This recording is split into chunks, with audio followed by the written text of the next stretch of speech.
Today I'll be showing you how to grayscale a background of an image using Gimp. So let's get going. By the way, this is Farhan, the guy talking, and I found this image best suiting for our grayscale background filter here. And soon I have a link of this image, so let's get going. So first what we're gonna do is isolate this girl here.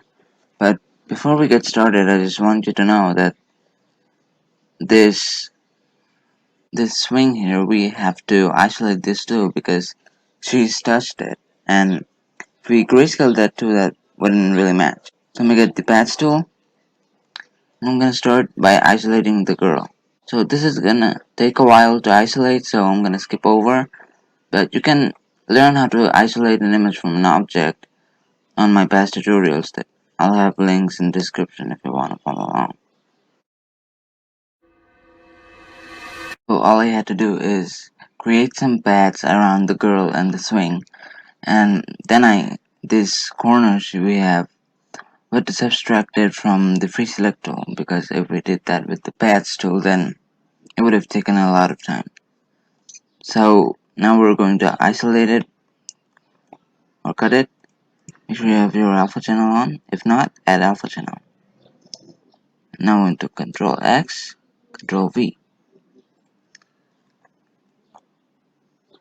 And now we can go ahead, go to Image Mode Grayscale, but that would grayscale the whole image, including the girl in the swing. But what we need is the background to be grayscaled. Now the colors, saturation, turn the scale to 0. You can see what happens.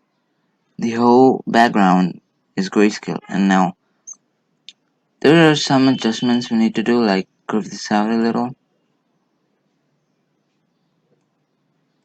and then go to saturation, and not gonna go with too much on this. 0.870 is fine.